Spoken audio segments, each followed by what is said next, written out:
Welcome back to Cheating Stories, the channel where we share emotional, shocking, and unforgettable stories about love, betrayal, and revenge. If you enjoy stories like this, don't forget to like, comment, and subscribe so you never miss a new upload. Today's story is called I Pretended Not to Know He Was Cheating. Sometimes the best revenge isn't screaming, crying, or exposing someone immediately. Sometimes it's staying quiet long enough for the truth to reveal itself. That's exactly what I did when I discovered my husband was cheating on me. I acted like I knew nothing, and what happened next changed both of our lives forever. My name is Olivia, and for 6 years I believed I was married to the perfect man. My husband, Daniel, was charming, successful, attentive, and seemed completely devoted to our family.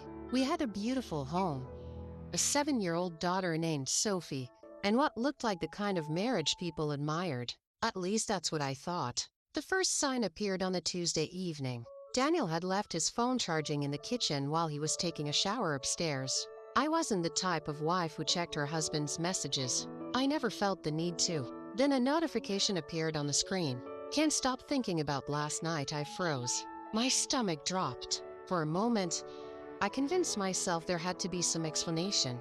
Maybe it was a joke from a friend. Maybe I was misunderstanding something. But curiosity got the better of me. I picked up the phone. The message came from a woman named Vanessa. I opened the conversation. What I found shattered my entire world. There were hundreds of messages, photos, plans for weekends together, declarations of love, and conversations that clearly showed they had been having an affair for almost a year. My hands trembled so badly I nearly dropped the phone.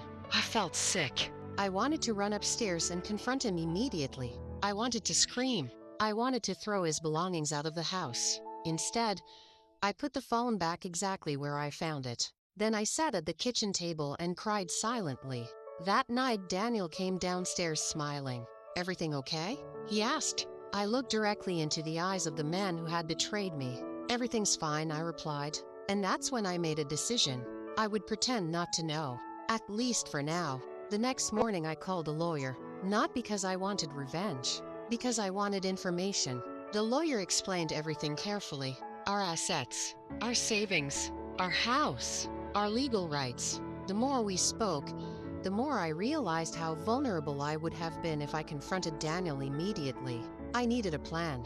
Over the following weeks, I became an actress. I smiled at family dinners. I laughed at his jokes. I kissed him goodbye before work. Meanwhile, I quietly gathered evidence. Screenshots, bank statements, hotel receipts, credit card charges, everything. Daniel thought he was being careful. He wasn't. The funny thing about lies is that they eventually become lazy.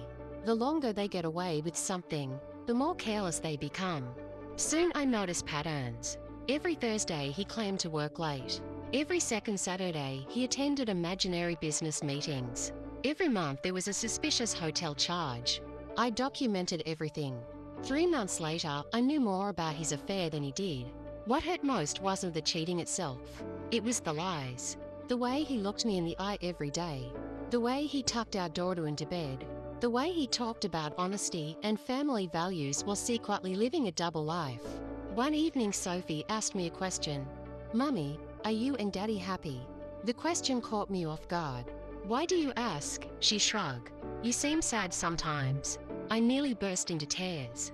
Children notice everything, even the things we think we're hiding. I hugged her tightly. That night I cried myself to sleep. Not because I missed my marriage, because I realized my daughter deserved better than this. A few weeks later, something unexpected happened. Vanessa contacted me directly. I was at work when I received a message on social media. "Hi, Olivia. We need to talk." I stared at the screen. My heart raced. Apparently, she had discovered that Daniel was still sleeping with me while simultaneously promising her that he planned to leave me. She felt betrayed. Imagine that. The mistress felt betrayed. Part of me wanted to laugh. Another part wanted to scream. Instead, I agreed to meet her. The following Saturday, we sat across from each other in a small coffee shop. She looked nervous. I looked calm, at least on the outside. "I didn't know everything he was telling me was a lie," she said. I simply nodded. Then she showed me messages. More messages. Messages I had never seen before. Daniel wasn't just cheating. He was lying to both of us. He had promised her marriage, children, a future together. Meanwhile, he was telling me he wanted to renew our wedding vows. The audacity was almost impressive. By the end of our meeting, we both understood one thing. Daniel cared only about Danielle. For months, he had manipulated us both.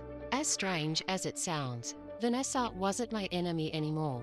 The real enemy was the man who had created this entire mess. The next few weeks moved quickly. My lawyer finalized everything. I secured copies of every important financial document. I opened my own accounts. I prepared for life after divorce. Then the perfect opportunity arrived. Danielle's company was hosting a large anniversary celebration. Employees, families, friends, and executives would all be there. Over 200 guests. Daniel was excited. He spent weeks preparing. What he didn't know was that I had been preparing too. The night of the event arrived. Everyone looked elegant. Music played. Champagne flowed. People laughed and celebrated. Daniel stood on stage giving a speech about integrity, trust, and commitment. The irony was almost unbearable. As he spoke, I looked around the room. Our families were present. His coworkers were listening attentively. Vanessa stood near the back. She had agreed to attend, not for revenge, for closure. When Daniel finished speaking, applause filled the room. Then I walked onto the stage. He smiled, probably assuming I wanted to praise him. I accepted the microphone. Daniel is right, I began. Commitment is important. The room grew quiet. I continued. For the past year, my husband has been committed to 2 relationships at the same time. Silence. Complete silence. Daniel's face turned white. I calmly displayed a presentation on the large screen behind us. Hotel receipts, messages, photos, bank records, evidence, months of evidence. Gasps spread throughout the room. Nobody spoke. Nobody moved. Daniel looked like he couldn't breathe. For the first time since discovering the affair, I felt completely calm. I wasn't yelling. I wasn't crying. I was simply telling the truth. Then I said something I'll never forget. I spent months pretending I didn't know because I wanted facts instead of excuses. The room remained silent. I handed him divorce papers, right there on stage, in front of everyone. Then I gave him the microphone. He had plenty of opportunities to explain himself, but no explanation came, because there wasn't one. The truth was standing behind him on a giant screen. I walked off the stage. Vanessa walked out another exit, and Daniel stood alone, exactly where his choices had left him. The divorce was finalized 6 months later. It wasn't easy. There were difficult conversations, painful adjustments, moments of grief, but there was also freedom, peace, healing, most importantly, honesty. Today, 3 years later, my life looks completely different. Sophie is thriving. I have a career I love. I own my own home. And I've learned something valuable. When someone betrays you, your first instinct may be to react immediately. But sometimes patience is power. Sometimes silence reveals more than confrontation ever could. Pretending not to know wasn't weakness. It was strategy. It gave me time to protect myself. It gave me time to see the full truth. And it gave me the strength to walk away on my own terms. As for Daniel, I hear he's still chasing happiness. Still looking for someone else to blame for the consequences of his actions. I don't hate him. I don't even think about him very often. Because the opposite of love isn't hate. It's indifference. And the day I stopped caring was the day I truly became free. If you're listening to this story and you're going through betrayal right now, remember this: someone else's dishonesty does not define your worth. Their choices are a reflection of them, not you. You deserve honesty. And you deserve a future built on truth. I finally found mine, and I wouldn't trade it for anything. Thank you for listening to this story and cheating stories. If you enjoyed this video, please like, comment, and subscribe. Turn on notifications so you never miss our next shocking story of love, betrayal, heartbreak, and revenge. See you in the next story.